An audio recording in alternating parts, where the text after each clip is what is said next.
Na aula de hoje abordaremos um pouco sobre cordel. Mas a princípio, o que é o cordel, né? O cordel é um gênero próprio da literatura. Logo, ele é um gênero literário.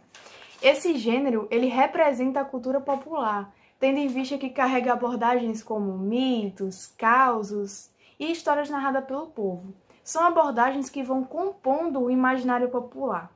Então, no decorrer da aula, abordaremos aspectos próprios desse gênero, assim como o contexto em que ele permeia e suas funções sociocomunicativas, além de aspectos estruturais mesmo, como a métrica, a rima, a musicalidade, o jogo de palavras, o uso de vocabulário simples e etc. Olá, pessoal! Tudo bem com vocês? Então, na aula de hoje, vamos conversar um pouquinho sobre a literatura de cordel, né? O que vem a ser a literatura de cordel. Então, a literatura de cordel é uma manifestação literária tradicional da cultura popular brasileira. Também é conhecida no Brasil como folheto, literatura popular em verso ou cordel. Então, o termo cordel ele tem esse nome devido à forma tradicional que eram expostos os folhetos para venda, pendurados em cordas ou barbantes lá em Portugal. Mas já aí nos vem aquela curiosidade. Mas de onde vem a literatura de cordel, né? Qual é a sua origem? Então, a literatura de cordel ela teve início no século XVI, quando o Renascimento passou a popularizar a impressão dos relatos que, pela tradição, eram feitos oralmente pelos trovadores. Os trovadores, né, que saíam antes em reino, cantando suas trovas. Então, só a partir do século XVIII é que a literatura de cordel ela chegou em nosso país. Então, durante o início da colonização, os portugueses a trouxeram e aos poucos ela começou a se tornar popular. Então, em sua origem, muitos poetas eles vendiam seus trabalhos nas feiras da cidade. Porém, né, com o passar do tempo e o advento do rádio e da televisão, sua popularidade foi decaindo, né? O espaço da literatura de cordel passou a ser preenchido por essas novas tecnologias. Olá, pessoal. Eu vou falar um pouco sobre as características da literatura de cordel.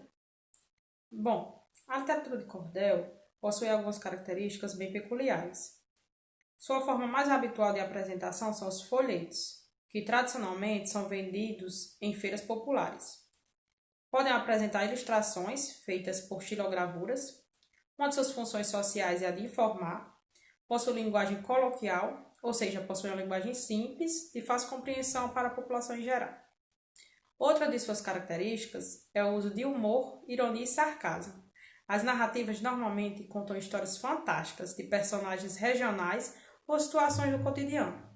Trazem diversos temas como o folclore brasileiro, temas religiosos, temas profanos, temas políticos, episódios históricos, realidade social, entre outros. Faz uso de rimas e, apesar de utilizar uma expressão popular e coloquial, o cordel possui uma métrica específica. A métrica ela é a contagem silábica de um verso. Possui também a presença da oralidade, que é um elemento importantíssimo na literatura de cordel, pois é através da declamação que o cordelista se expressa plenamente e se comunica com seu público, né, utilizando assim a oralidade. Bom, e como se faz um cordel? Quais os tipos de poética na literatura de cordel? Para se fazer um cordel é necessário seguir algumas regras. A literatura de cordel ela é estruturada em formato de versos ritmados, e sua estrutura poética é dividida em quadra, sextilha, septilha, oitava, quadrão e décima. Quadra é uma estrofe que contém 4 versos. Sextilha é uma estrofe contendo 6 versos. Septilha é uma estrofe que contém 7 versos. Essa é a mais rara. Oitava é uma estrofe contendo 8 versos. No quadrão, os versos ocorrem da seguinte forma. Os 3 primeiros versos rimam entre si. O quarto e o oitavo, da mesma forma, rimam entre si. Assim como o quinto e o sexto também rimam entre si. Bom, essa é a estrutura poética do cordel. Bom, gente, agora vamos falar um pouquinho a respeito da relação da xilogravura com a literatura de cordel. A xilogravura é uma técnica utilizada para reproduzir imagens e textos. E como é produzida essa técnica? Ela é bem parecida com os famosos carimbos. ela utiliza-se de uma matriz de madeira para sua reprodução. E com o cordel, o que é que ela tem a ver? Ela é geralmente exposta nas capas dos cordéis, do folheto impresso, no caso.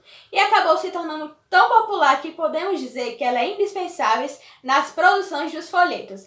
Além da xilogravura poder representar através de sua imagem o que o cordel terá como tema central. Tudo esclarecido até aí? Seguimos adiante. E com vocês a diferença entre o cordel e o repente. Ambos são bastante confundidos, porém cada um possui suas peculiaridades. O repente, por exemplo, o repentista tem como base a fala improvisada. Ele improvisa tudo o que está ali ao seu redor, na sua realidade, do seu alcance.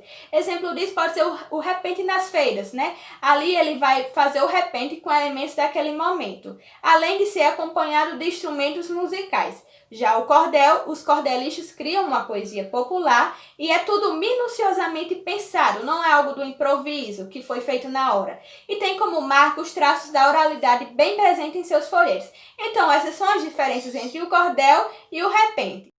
E agora, só para ilustrar, trouxe 3 exemplos de cordéis. Esse primeiro, de Gonçalo Ferreira, tem como tema Lampião, o capitão do cangaço. Esse segundo, de Costa Sena, tem como tema cordéis que educam e transformam. E esse terceiro, de Braulio Tavares. É importante também pensar que o cordel é uma coisa mais nordestina. Claro, isso não é regra, mas pode perceber que muitos dos seus temas referem ao cangaço, que é a marca aqui do Nordeste. Bom, gente, então agora vamos fazer a leitura do cordel Cante Lá que eu canto cá, do autor Patativa do Assaré. Poeta, cantor de rua, que na cidade nasceu, cante a cidade que é sua, que eu canto o sertão que é meu. Se aí você teve estudo, aqui Deus me ensinou tudo. Sem de livro precisar, por favor não mexa aqui, que eu também não mexo aí. Cante lá que eu canto cá. Você teve educação, aprendeu muita ciência, mas as coisas do sertão não tem boa experiência. Nunca fez uma paioça, nunca trabalhou na roça, não pôde conhecer bem, pois nesta penosa vida só quem provou da comida sabe o gosto que ela tem. Pra gente cantar o sertão, precisa nele morar, ter almoço de feijão e a janta de micunzá, viver pobre sem dinheiro, socado dentro do mato, dia pra gata corrolepe, pisando em riba do estrepe, procando a unha de gato. Agora trouxemos para vocês um pequeno trecho para ilustrar todos os aspectos aqui estudados. A dor que mata a pessoa, sem dó nem piedade, porém não a dor que doa, como a dor de uma saudade.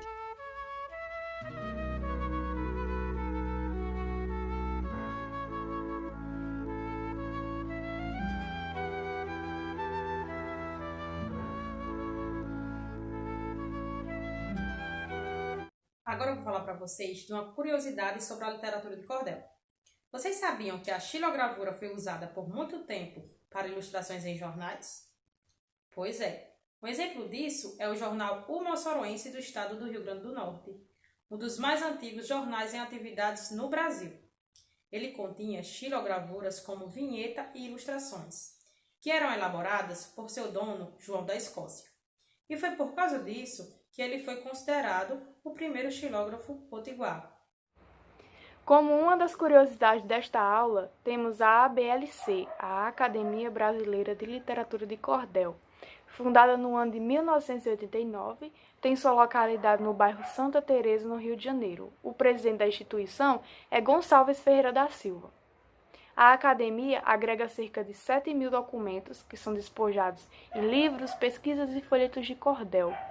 Tem como principal intuito resgatar a memória da literatura de cordel, além de reunir expoentes e aprofundar pesquisas sobre essa manifestação popular. E agora, para finalizar, fica com vocês a sugestão de uma atividade. Você, aluno, propõe a seu professor. Ou você, professor que está vendo isso, faça com a sua turma. Com base em tudo que foi estudado e aprendido até aqui, crie seu próprio cordel de temática livre e após essas produções, façam um sarau literário e exponham esses cordéis produzidos. Tchau! Até a próxima!